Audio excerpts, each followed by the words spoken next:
Trying to find scores. It's been such a busy week. I wanted to look up the scores and be sure I got it in front of me. But as you guys know, we started out Tuesday night with a doubleheader over in Austin. We won the first game 3-2. We lost the second game 2-1. Another set of one-run games. Come back home. No, we went from Austin to Houston. Jumped on a plane, flew over to Gainesville, and waited on the Friday night game. We lost 6-0 on Friday night. Came back and won 7-5 on Saturday, and then finished up the week with a 7-6 win yesterday. We're healthy. We're I think getting better as a ball club. I think our team chemistry's improving. I think we're growing. I think it's going to take a couple of months to get really become as good a teammates as we can become. But I think it's evident that the team chemistry's improved quite a bit, and we'll continue to grow as we. One thing the road trip was probably really good was for us to get to know each other as a ball club. This week we're changing our attention now to Campbell. Last year we played Campbell 3-0 game at their place. I think that we have to really be careful this week and really maintain our focus. I think we're prime. We're in a prime position to let up and get upset, and we don't want to give away anything we've worked really hard to get. So I'm trying to my focus this week in practice will be to keep our kids' heads up and looking straight ahead to Campbell.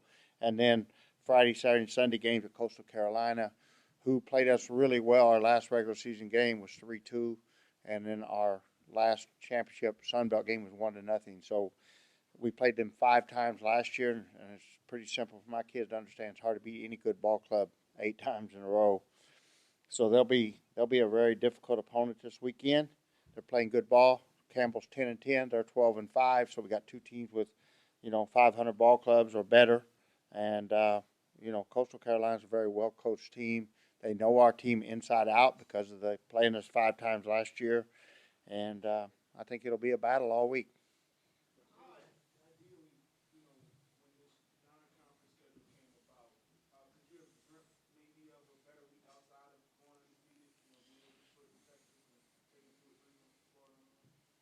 When you look back at the 12-game stretch there with 11 games, going in there's going to be a lot of 2-1, 3-2, 4-3. It's going to be a lot of really tight ball games, and you prepare your ball club for that, or you try to prepare your ball club for that. And every game I think was 1 run until the Friday 6-0 debacle.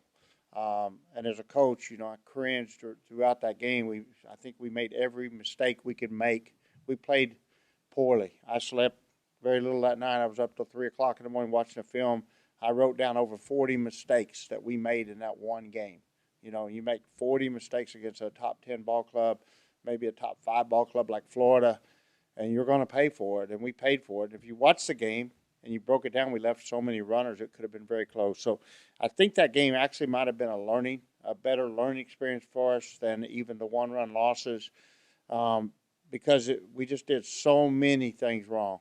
And then for us to come back on Saturday and get a win on the road and not let the very disappointing effort bog us down and keep us from, we were able to get back on our feet. I thought that showed a lot of character in our ball club. And, of course, we got behind 4-0. What did we do? We lost the ball in the sun in the first inning, ended up being a 4-run inning instead of a 1-run inning. And then the kids responded really well, came right back and put 5 runs on the board, I believe, in the top of the second. I thought that showed something about our ball club and the character of our kids. And I think that is a really positive sign if you're looking forward to what to expect from our team the rest of the year. And then anytime you're on game 3 in the road, and we were approaching that series like a super regional, it's our best tune-up for a super regional we'll have the whole year. And, you're on the road, capacity crowd Saturday. I don't know what the crowd was Sunday. It was huge on Saturday, and it was a really good crowd on Sunday as well. I thought it was really good for our kids to again get behind, come from behind again, and then get a late inning. They won it a little different. They came back early on Saturday, but they come back late on Sunday. So I thought they responded to adversity and to being behind in 2 different ways. And I think that, again, if you're looking for bright spots and positive signs, those are really good signs.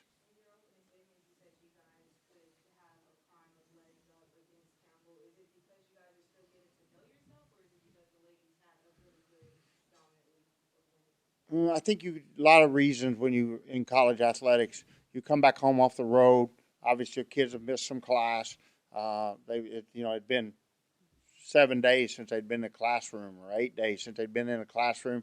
So this morning they walk in class. I'm sure some of them are realizing they're really got a lot of pressure on them on the academic side.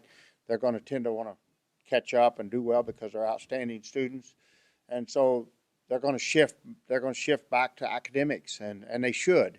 But that sets you up for the possibility of being unprepared on the athletic side. So you got to balance that all out, and then you want to look backwards at what you did, and there's just 11 huge games and the effect they have on our season, RPI. We can get stuck looking backwards instead of looking forward, and that's normal. But it's something we have to be mature as a ball club, and I have to be a good leader, and we have to have our club ready to look forward. And so for that reason alone, it wouldn't really matter if it's Campbell or any other school, but any midweek game on Wednesday night, it sets us up for a possibility of not playing our best. So we have to overcome that. Last year you went undefeated in conference play, and you started off this weekend on the road. How important is it to not only get off to a good start, but not let the pressure of other teams trying to come after you all get to this team? Yeah, it's important we get off to a great start. It's important this ball club wins every game that they can win. And, we know this is a year of upsets. This 2020 season, I've never saw upsets in college softball like it has occurred to the major programs this year. So I think that's a really good warning, something I can use as a coach to motivate my players, something my players can use to heighten their awareness and to be better prepared to play at their best level every single night. And we have a certain confidence when we get in that Sun Belt that we want to be known as the team to beat in the Sun Belt, and we know that those teams are going to go into our series with we got a big bullseye on us, and so we have to embrace that. We have to embrace that challenge of knowing that it's the most important series of the year for Coastal Carolina, and it will be for all 9 Sun Belt opponents. So it's a good opportunity for us to get right into the Sun Belt battles and to try to establish ourselves as a team to beat in the Sun Belt. Piggybacking off of that, you mentioned probably before the season about depending on how the big 16 games go it would affect how you approach conference. I know you still have 3 left, but what is the approach now based on the results that you've had in those big games? It's important that we play our very, very best every single game, and I'll try to say that more mature as a coach and leader than I did last year. I think that every single game has tremendous effect on our postseason seeding from this point forward, even more so, and it's even magnified now because of the great success we had in this road trip. Coach, I noticed that this weekend on Sunday, I believe it was, you moved Sarah back from first base to outfield, and Carrie Boswell got an opportunity to play first. Is that something that we're going to see a little bit more moving forward, or was it just kind of a matchup? I wanted to get Boz's bat. If you looked at the Friday game, right-hand hitters were 4 for 8 off Lugo, and left-hand batters were 1 for 11. And so that number kept sticking in my mind as I went into game 3. And so Boz is a really good offensive player. And, we've got 13, 14 players that are really effective offensive players. And I'm trying to pick the right 9 to make the best team each day. And it was obvious after Boz got the double to tie up the game 4-4 on Saturday, I wanted her in the lineup on Sunday. And so Sarah Hudek gives me great flexibility, and I can put her in left field. I can put her center field, and she's a phenomenal outfielder. I can put her at first base, and she's a phenomenal first baseman. So I can use that flexibility. I can just move her in and out, and it was a tough sun field out there in the outfield, so I was thrilled to get her out there. And then Boz is, just a hitter. We're going to have to get more and more out of her as the season goes on. We'll start her tomorrow night again. I'll try to get her in a rhythm, and I expect her to be huge for us down the stretch. And how much might starting roles in those 3 games in the outfield maybe save her legs for the season? Yeah, we got to be careful with her. I think she's a very athletic catcher. She's very quick. She works really hard back there. And then if you look at her frame, she's extremely athletic, but she's built more like a wide receiver than a typical catcher. So I think that she does wear down a little bit. I think we'll give Torres a start Wednesday night. She's done a great job for us. I'm wanting to get her back in the rotation as much as I can. And now that this stretch is over, I think we can use our team depth to rest all of our players a little bit more and still maintain a good rhythm as we go through this last 39 games. Uh, Probably ride our horses until we get games won or lost. I mean, I'm planning. I think Summer and Kleist will be fine. I think we'll stay right through the rhythm. Um, it's just a really critical position to put some. You know, if I lose, I want to look back and know I lost with my ace in a circle. And this year I have two aces, so one of those two aces will be in a circle, most likely until the outcome of games are decided. Piggybacking off what he just asked about Summer and Megan, what did you like about how they faced adversity going up against these top 10 teams you guys have faced over the last couple of weeks?